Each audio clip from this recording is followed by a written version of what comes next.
Hello students, welcome back to the online classes of Descriptive Statistics. Today we are moving to the topics data and what are the techniques of data collection and what are the types of data and so on.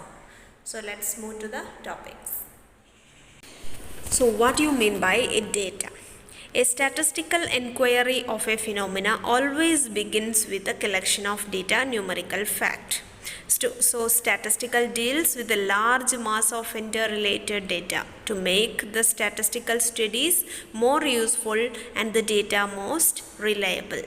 So സ്റ്റാറ്റിസ്റ്റിക്കലായിട്ട് നമ്മൾ ഏതൊരു study നടത്തുമ്പോഴും അവിടെ നമുക്ക് datas ആവശ്യമുണ്ട്. So data എന്ന് പറയുന്നത് അതെന്താണ്, ഇൻഫർമേഷനാണോ? ഇൻഫർമേഷനാണെന്ന് നമുക്ക് പറയാൻ പറ്റില്ല. നമ്മൾ കളക്ട് ചെയ്യുന്ന ഡേറ്റ ഇൻഫർമേഷനായി മാറുന്നത് അത് നമ്മളൊരു പോസ്റ്റ് അനാലിസിസ് കോണ്ടെസ്റ്റിൽ നോക്കുമ്പോഴാണ്. അല്ലാതെ നമ്മുടെ കയ്യിൽ കുറച്ച് ഡേറ്റ ഉണ്ടെന്ന് വിചാരിച്ചിട്ട് അതൊരു ഇൻഫർമേഷനായിട്ട് മാറുന്നില്ല. അത് സിംപ്ലി ഡേറ്റ തന്നെയാണ്. ആ ഡേറ്റ ഒരു ഇൻഫർമേഷൻ അല്ലെങ്കിൽ ഒരു നോളേജ് ആയിട്ട് മാറുന്നത് എപ്പോഴാണ്? അതിൽ നമ്മൾ സംതിങ് ഒരു അനാലിസിസ് കോണ്ടെസ്റ്റിലേക്ക് അത് കൊണ്ടുവരുമ്പോഴാണ്.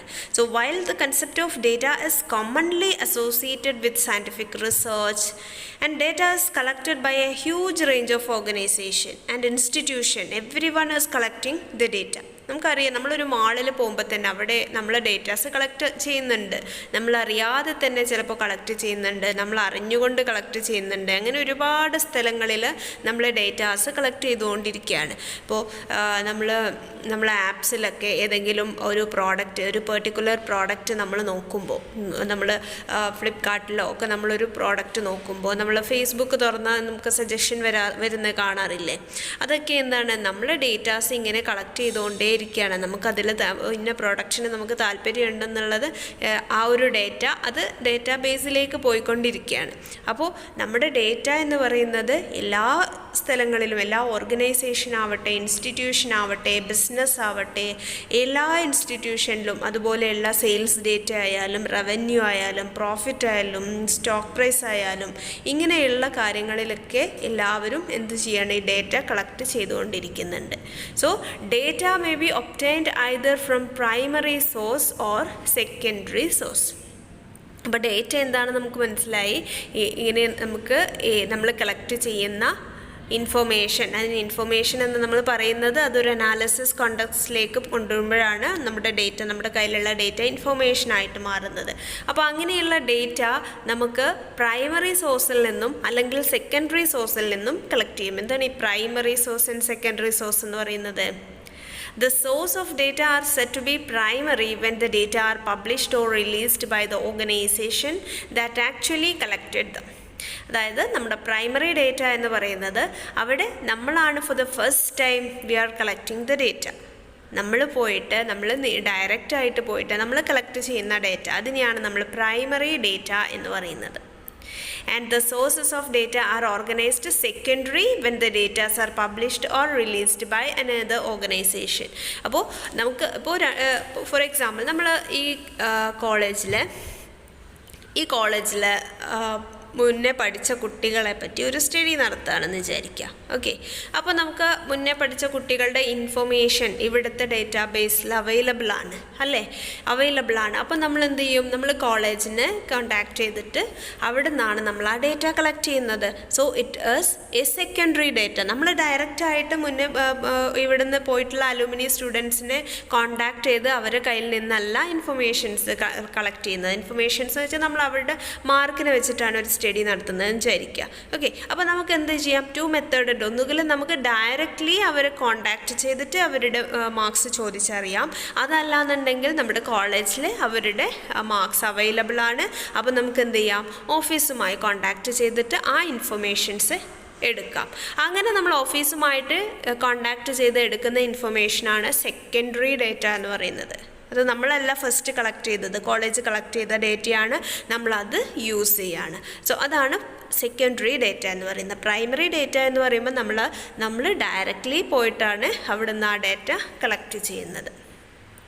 So depending on the source, the statistical data are classified under two categories. That is, first one is primary data and secondary data. അപ്പോൾ നമുക്ക് രണ്ട് സോഴ്സ് ഉണ്ടെന്ന് പറഞ്ഞു. ഒന്ന് primary source and the other one is secondary source. അപ്പോൾ ഈ സോഴ്സിനെ base ചെയ്തിട്ട് നമ്മുടെ ഡേറ്റാസിനെ നമുക്ക് രണ്ടായിട്ട് കാറ്റഗറൈസ് ചെയ്യാം.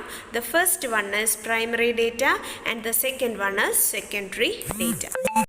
Now let's see what is the definition of primary data.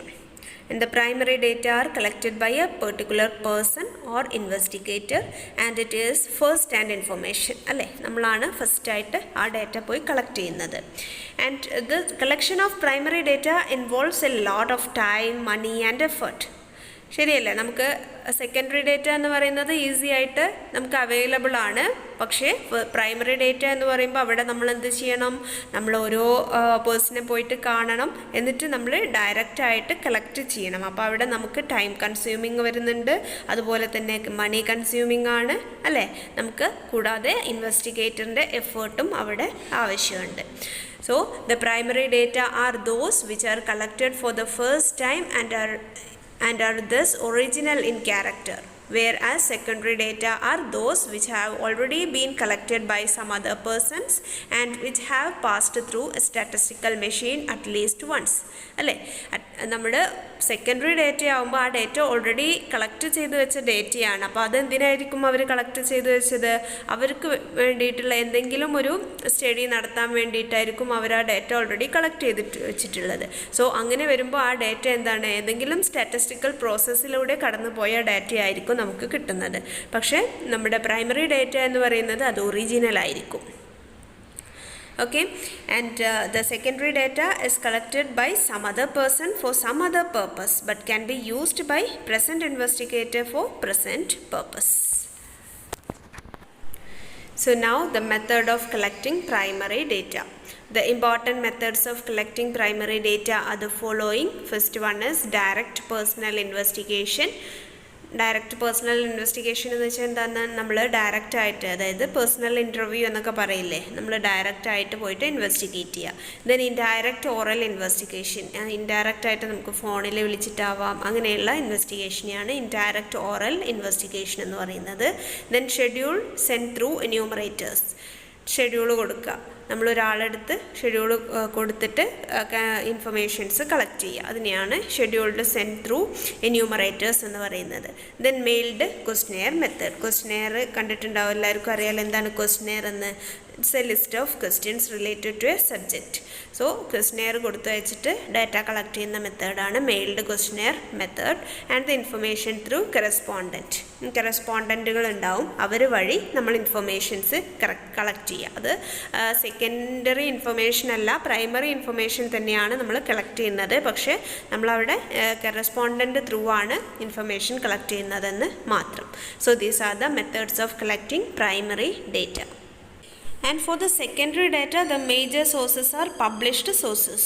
Published sources in the sense official publication of central government and local governments and official publication of semi-government statistical organization and so on. So there are also unpublished sources. We can get the secondary information from published and unpublished sources. The statistical data needn't always be published. അല്ലേ, unpublished ആയിട്ടുള്ള ഒരുപാട് datas നമുക്ക് available ആണ്. ഇപ്പോൾ example പറയുകയാണെങ്കിൽ business എൻ്റർപ്രൈസസിൻ്റെ, അതുപോലെ തന്നെ research വർക്കേഴ്സിൻ്റെയൊക്കെ ഒരുപാട് അൺപബ്ലിഷ്ഡ് ആയിട്ടുള്ള സോഴ്സസ് ഡേറ്റ നമുക്ക് അവൈലബിൾ ആണ്. So they may not like to release their data to any outside agency. അങ്ങനെ ഔട്ട്സൈഡ് ഏജൻസിക്ക് അവർ റിലീസ് ചെയ്യുന്നില്ല എന്നുണ്ടെങ്കിലും ആ ഡേറ്റ വേണമെങ്കിൽ നമുക്ക് അവിടെ ചെന്നിട്ട് കളക്ട് ചെയ്യാം. അതവർ പബ്ലിഷ് ചെയ്യുന്നില്ല എന്നേ ഉള്ളൂ, അതിന് അൺപബ്ലിഷ്ഡ് സോഴ്സസ് എന്നാണ് പറയുന്നത്. സോ നമുക്ക് സെക്കൻഡറി ഡേറ്റയുടെ മെയിൻ സോഴ്സ് എന്ന് പറയുന്നത് പബ്ലിഷ്ഡ് സോഴ്സസും അതുപോലെ തന്നെ അൺപബ്ലിഷ്ഡ് സോഴ്സസും ആണ്. Now what you mean by a population? Population is a set of all units from in the data are collected. അപ്പോൾ നമ്മൾ ഒരു പെർട്ടിക്കുലർ സ്റ്റഡി ചെയ്യാണ്, അപ്പോൾ നമ്മുടെ ഇൻഫർമേഷൻസ് കളക്ട് ചെയ്യുന്ന എല്ലാ സെറ്റിനെയും നമ്മുടെ പോപ്പുലേഷൻ എന്നാണ് പറയുക. അപ്പോൾ നമ്മൾ ഈ കോളേജിലെ കുട്ടികളെ കുറിച്ചിട്ടാണ് സ്റ്റഡി നടത്തുന്നതെന്നുണ്ടെങ്കിൽ ഈ കോളേജിലെ ഹോൾ സ്റ്റുഡൻസ് ആണ് അവിടുത്തെ പോപ്പുലേഷൻ എന്ന് പറയുന്നത്. So an aggregate of individual item relating to phenomenon under investigation is technically termed as population or universe. So population എന്ന് പറയുന്നത് it's a set of all unit from which the data are to be collected. Suppose we want to collect the data regarding income of college teachers under University of Calicut, then the totality of these teachers is our population. അല്ലേ, നമ്മൾ കോളേജിലെ ടീച്ചേഴ്സിൻ്റെ income ആണ് study ചെയ്യുന്നതെന്നുണ്ടെങ്കിൽ അവിടെ നമ്മുടെ population എന്ന് പറയുന്നത് Calicut university കോളേജിന് കീഴിലുള്ള എല്ലാ ടീച്ചേഴ്സും ആണ് അവിടുത്തെ പോപ്പുലേഷൻ എന്ന് പറയുന്നത്. So this is called population. And now what is a samples? Samples നമ്മൾ കേട്ടിട്ടില്ല, സാമ്പിൾസ് എടുക്കുക എന്നുള്ളത് നമ്മൾ എപ്പോഴും കേൾക്കുന്ന വേർഡാണ്. So sample is a subset of population. ഇപ്പോൾ ഫോർ എക്സാമ്പിൾ നമ്മളൊരു സ്റ്റഡി നടത്തുമ്പോൾ നമ്മൾ ഒരു സ്റ്റഡി, ഇപ്പോൾ സ്റ്റഡി ഒന്നും വേണ്ട, നമ്മൾ എല്ലാവരും ബ്ലഡ് ടെസ്റ്റൊക്കെ ചെയ്യുന്ന ആളാണ് അല്ലേ. നമുക്ക് എന്തെങ്കിലും അസുഖമൊക്കെ വന്നാൽ നമ്മൾ ഹോസ്പിറ്റലിലൊക്കെ പോകുമ്പോൾ നമ്മുടെ അടുത്ത് എന്തെങ്കിലും ടെസ്റ്റ് ചെയ്യാൻ വേണ്ടി പറയും. അപ്പോൾ നമ്മൾ സാമ്പിൾസ് എടുത്തിട്ടാണ് ടെസ്റ്റ് ചെയ്യുന്നത്, അല്ലാതെ നമ്മുടെ ഹോൾ ബ്ലഡ് എടുത്തിട്ട് നമുക്ക് ടെസ്റ്റ് ചെയ്യാൻ പറ്റുമോ? ഇല്ല. അപ്പം നമ്മൾ അവിടെ എടുക്കുന്ന ചെറിയ ഒരു ക്വാണ്ടിറ്റി ബ്ലഡ് നമ്മൾ എടുത്തിട്ടാണ് അവിടെ ടെസ്റ്റ് ചെയ്യുന്നത്. അപ്പോൾ അവിടുത്തെ സാമ്പിൾസ് എന്ന് പറയുന്നത് എന്താണ്? അവിടുത്തെ പോപ്പുലേഷൻ എന്ന് പറയുന്നത് നമ്മുടെ ശരീരത്തിലെ മൊത്തം ബ്ലഡാണ് അവിടുത്തെ പോപ്പുലേഷൻ എന്ന് പറയുന്നത്. അതിൽ നമ്മൾ കുറച്ച് ബ്ലഡ് എടുത്തിട്ടാണ് നമ്മൾ ടെസ്റ്റ് ചെയ്യുന്നത്. സോ ആ എടുക്കുന്ന ചെറിയ ബ്ലഡ്, അതായത് ആ പോപ്പുലേഷൻ്റെ സബ്സെറ്റ് ആയിട്ടാണ് ഈ സാമ്പിൾസ് വരുന്നത്. ഇനി വേറൊരു എക്സാമ്പിൾ പറയുകയാണെങ്കിൽ, നമ്മൾ വീട്ടിൽ ചോറ് വെക്കുമ്പോൾ നമ്മൾ ചോറ് വെന്തിട്ടുണ്ടോ എന്നറിയാൻ വേണ്ടിയിട്ട് എന്താ ചെയ്യുക? നമ്മൾ കുറച്ച് ചോറെടുത്തിട്ടാണ് വെന്തോ എന്ന് നോക്കുന്നത് അല്ലേ. അപ്പോൾ അവിടെ ആ ഒരു കലത്തിലുള്ള എല്ലാ ചോറുമാണ് അവിടെ നമ്മുടെ പോപ്പുലേഷൻ എന്ന് പറയുന്നത്. ഇനി നമ്മൾ അവിടുന്ന് എടുക്കുന്ന എത്രയാണ്, നമ്മളൊരു സ്പൂൺ വെച്ചിട്ട് കുറച്ചെടുത്ത് നോക്കും, അതാണ് സാമ്പിൾ എന്ന് പറയുന്നത്. ഓക്കെ, അപ്പോൾ ഇത്രയേ ഉള്ളൂ, സിമ്പിളായിട്ടുള്ള കാര്യമാണ് what is sample, what is population എന്ന്. So when few items are selected for a statistical enquiry from a given population it is called sample. ഇപ്പോൾ എന്തെങ്കിലും ഒരു സ്റ്റഡി നടത്താൻ, ഇപ്പോൾ കോവിഡ് സ്റ്റഡിയൊക്കെ ആണെങ്കിൽ നമുക്ക് പോപ്പുലേഷൻ എന്താണ്, വൈഡ് പോപ്പുലേഷനാണ്. അപ്പോൾ അതിൽ നിന്നും നമ്മൾ സാമ്പിൾ എടുത്തിട്ടാണ് ചെയ്യുക. ആ സാമ്പിൾ നമ്മൾ എടുക്കുന്നതിന് ഒരുപാട് ടെക്നിക്ക് ഉണ്ട്. ചുമ്മാ പോയിട്ട് കുറച്ച് ആളുകളെ നമുക്ക് എടുക്കാൻ പറ്റില്ല, ഒരുപാട് സാമ്പിളിംഗ് ടെക്നിക്സ് ഉണ്ട്, അത് നമുക്ക് വഴിയെ പഠിക്കാനുള്ള ടോപ്പിക്സ് ആണ്. സോ ആ ഒരു സാമ്പിളിംഗ് ടെക്നിക്സിലൂടെയാണ് നമ്മൾ അതിൽ നിന്നും ആ ഒരു പോപ്പുലേഷനിൽ നിന്നും ഈ സാമ്പിൾസ് എടുക്കുന്നത്. So when few items are selected for statistical enquiry from a given population it is called sample, and a sample is a small part or subset of population. Say for instance, there may be 3,000 workers in a factory. One to study their consumption pattern by selecting only 300 workers from the group of 3,000. Sample for the study has been taken. അല്ലേ, നമ്മളൊരു ഏത് study ആയാലും ഒരുപാട് ആളുകളുള്ള ഒരു ഗ്രൂപ്പിൽ നിന്നും നമ്മൾ study ചെയ്യാൻ നമ്മൾ അവരെ ഫുൾ എക്സാമിൻ ചെയ്യില്ല. നമ്മളെന്താ ചെയ്യുക, ഒരു പോർഷൻ അതിൽ നിന്നും ഒരു സാമ്പിൾ എടുത്തിട്ട് ആണ് അവിടുത്തെ സ്റ്റഡി ചെയ്യുന്നത്. So it is called sample. Sample is a subset of population, and population refers the set of all units from which the data are collected. Next is census and sample method. So നമുക്ക് രണ്ട് method ഉണ്ട്. നമ്മുടെ പോപ്പുലേഷനിൽ നിന്നും നമ്മളൊരു particular study നടത്താൻ വേണ്ടിയിട്ട് നമുക്ക് രണ്ട് മെത്തേഡ് ഉണ്ട്. The first one is census method and the second one is sample method. Sample method എന്താണെന്ന് ഇപ്പോൾ നമ്മൾ പറഞ്ഞു, അതായത് മൊത്തം നമ്മുടെ പോപ്പുലേഷനിൽ നിന്നും സാമ്പിൾസ് എടുത്തിട്ട് നമ്മൾ സ്റ്റഡി ചെയ്യുന്നതിനെയാണ് സാമ്പിളിംഗ് മെത്തേഡ് എന്ന് പറയുന്നത്. സെൻസസ് എന്താണ്? സെൻസസ് നിങ്ങൾ കേട്ടിട്ടുണ്ടാവുമല്ലോ, എന്താണ് സെൻസസ്? സെൻസസ് എന്ന് പറയുന്നത് നമ്മൾ പോപ്പുലേഷനിലെ ഈച്ച് ആൻഡ് എവറി യൂണിറ്റ്സ് എടുത്തിട്ട് ഒരു സ്റ്റഡി ചെയ്യുന്നതിനെയാണ് നമ്മൾ സെൻസസ് എന്ന് പറയുന്നത്. സാമ്പിൾ മെത്തേഡ് എന്ന് പറയുമ്പോഴോ നമ്മൾ പോപ്പുലേഷന് ഒരു സാമ്പിൾ മാത്രം സെലക്ട് ചെയ്തിട്ട് അതിനെ ബേസ് ചെയ്തിട്ടാണ് അവിടെ സ്റ്റഡി നടത്തുന്നത്. സോ സെൻസസ് എന്ന് പറയുമ്പം അത് മോസ്റ്റ് ആക്യുറേറ്റ് ആണ്. The entire population taken into account and it is most accurate. And the data obtained from both census and sampling is extremely important for a government for various purpose. നമുക്ക് census ആയാലും sampling ആയാലും എല്ലാം നമ്മൾ use ചെയ്യുന്നുണ്ട്. But census എന്ന് പറയുമ്പോൾ അവിടെ നമ്മൾ കംപ്ലീറ്റ് ആയിട്ട് എന്യൂമറേറ്റ് ചെയ്യുന്നുണ്ട്. കംപ്ലീറ്റ് നമ്മുടെ പോപ്പുലേഷനെ നമ്മൾ ബേസ് ചെയ്തിട്ടാണ് അവിടെ സ്റ്റഡി നടത്തുന്നത്. സാമ്പിളിങ്ങിൻ്റെ ആകുമ്പോൾ നമ്മളവിടെ കുറച്ച് പാർട്ട് മാത്രം എടുത്തിട്ടാണ് സ്റ്റഡി നടത്തുന്നത്. അപ്പോൾ സാമ്പിളിങ്ങിൽ ഒരുപാട് എറേഴ്സ് വരാം. കാരണം നമ്മൾ മൊത്തം പോപ്പുലേഷനെ ബേസ് ചെയ്തിട്ടല്ല അവിടെ സ്റ്റഡി നടത്തുന്നത്. പോപ്പുലേഷനിൽ നിന്നും നമ്മൾ സാമ്പിൾസ് എടുത്തിട്ടാണ് അവിടുത്തെ സ്റ്റഡി നടത്തുന്നത്. പക്ഷേ സെൻസസ് എന്ന് പറയുമ്പോൾ എന്താണ്, നമ്മൾ എല്ലാ ഡേറ്റയും കളക്ട് ചെയ്തിട്ട് ആ ഹോൾ പോപ്പുലേഷനെ ബേസിലാണ് അവിടെ സ്റ്റഡി നടത്തുന്നത്. So the method of collecting information from each and every unit of population is called census, and the method of collecting information from sample is called sampling. And the next topic is types of data. Mainly data can be classified according to variables and attributes. Classification according to the variable or numerics is called quantitative classification, and corresponding data are called quantitative data, and it is also called numerical data. In attributive classification, data are classified on the basis of attributes or quality, and the data related to it are called qualitative data. So mainly we have two types of data. First one is quantitative data and second one is qualitative data. Quantitative data is classified on the basis of numerics.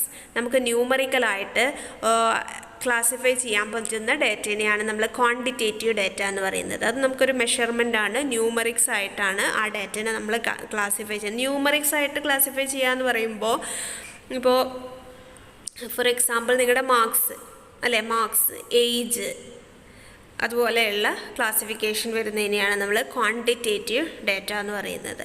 അപ്പോൾ ഈ quantitative ഡേറ്റയിൽ തന്നെ നമ്മൾ ഇപ്പോൾ house number quantitative ആണോ അതോ qualitative ആണോ? Qualitative എന്ന് വെച്ചാൽ അത് ക്വാളിറ്റീനെ ബേസ് ചെയ്തിട്ട്, ഇപ്പോൾ ജെൻഡർ എന്ന് പറയുമ്പോൾ മെയിൽ ഫീമെയിൽ അല്ലേ, മെറിറ്റൽ സ്റ്റാറ്റസ് എന്താണ്, മാരീഡ് അൺമാരീഡ്, ഇങ്ങനെയുള്ള ഡാറ്റാസിനെയാണ് നമ്മൾ ക്വാളിറ്റേറ്റീവ് ഡേറ്റ എന്ന് പറയുന്നത്. അത് സം അട്രിബ്യൂട്ട്സിനെ ബേസ് ചെയ്തിട്ടാണ് ആ ഡാറ്റ ക്ലാസിഫൈ ചെയ്യുന്നത്. അപ്പോൾ ഞാൻ പറഞ്ഞു ഹൗസ് നമ്പർ ക്വാണ്ടിറ്റേറ്റീവ് ഡേറ്റയാണോ ക്വാളിറ്റേറ്റീവ് ഡേറ്റയാണോ?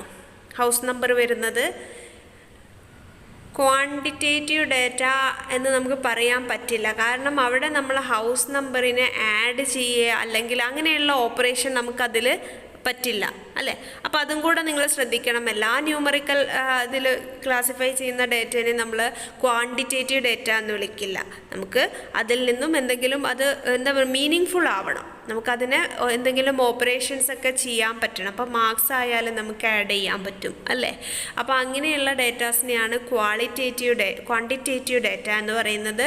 ഇനി അതല്ല, നമുക്കതിൽ പ്രത്യേകിച്ച് ഒരു മാത്തമാറ്റിക്കൽ ട്രീറ്റ്മെൻറ്റും ചെയ്യാൻ കഴിയാത്ത ഡേറ്റേനെയാണ് നമ്മൾ ക്വാളിറ്റേറ്റീവ് ഡേറ്റ എന്ന് പറയുന്നത്. സം ക്വാളിറ്റീനെ ബേസ് ചെയ്തിട്ടാണ് ആ ഡേറ്റാസ്. നമ്മൾ ഇപ്പോൾ നമ്മുടെ ഐ കളറൊക്കെ ബ്രൗൺ ബ്ലാക്ക് എന്ന് പറഞ്ഞിട്ട് നമ്മൾ മാർക്ക് ചെയ്യുക. അപ്പോൾ ഇതൊക്കെ എന്താണ് ക്വാളിറ്റേറ്റീവ് ഡേറ്റൻ്റെ എക്സാമ്പിളാണ്. Okay, next type of data is time series data.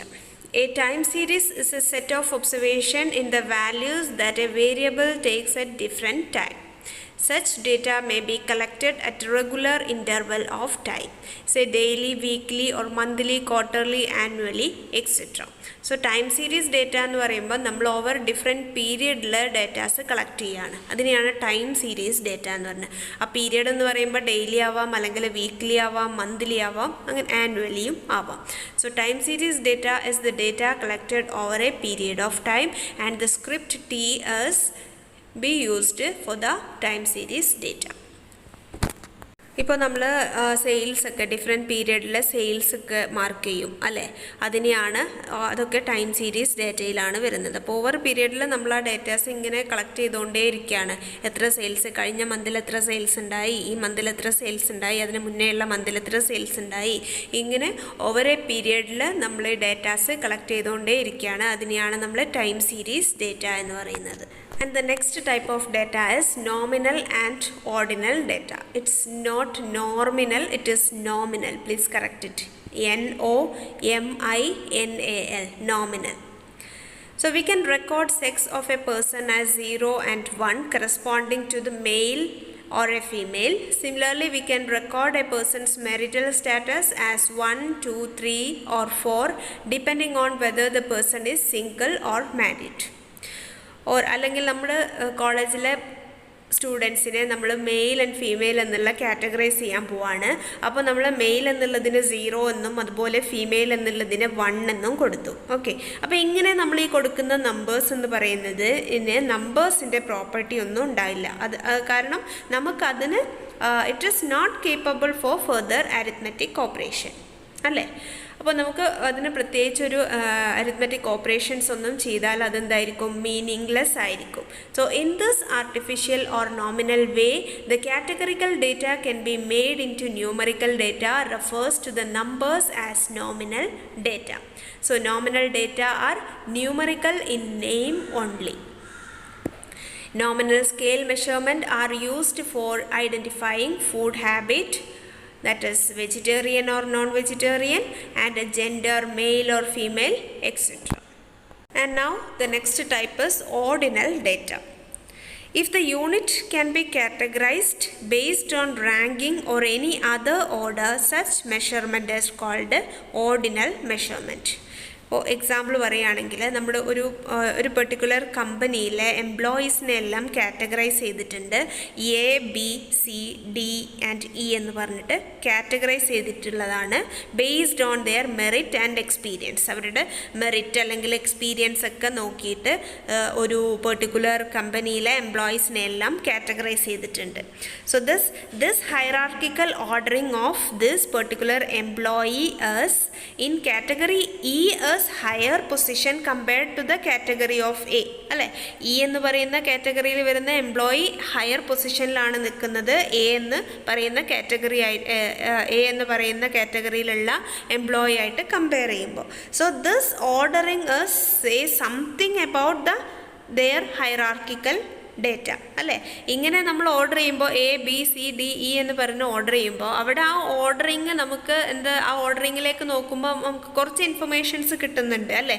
E എന്ന് പറയുമ്പോൾ ഒരു എംപ്ലോയിനെ നമ്മൾ ഏത് കാറ്റഗറിയിലാണ് ചോദിക്കുമ്പോൾ ഇ ആണ് എന്ന് പറയുന്നതെന്നുണ്ടെങ്കിൽ അവിടെ നമുക്ക് ഐഡൻറ്റിഫൈ ചെയ്യാം ഹീസ് ഇൻ ഹൈ പൊസിഷൻ അല്ലേ. ഇനി അതിൽ എംപ്ലോയി എ ലെവലാണെന്ന് പറയുമ്പോൾ അവിടെ നമുക്ക് മനസ്സിലാക്കാം ആ എംപ്ലോയി എന്താണ്, ഒരു ഫ്രഷറാണ് അല്ലെങ്കിൽ ഒരു ന്യൂ കമറാണ് അല്ലെങ്കിൽ അയാൾക്ക് എക്സ്പീരിയൻസ് കുറവാണ് എന്ന് നമുക്ക് അവിടെ നിന്നും മനസ്സിലാക്കാം. So in ordinal scale the unit can be categorized based on ranking or any other order. So this is all for today and see you in the next section. Thank you.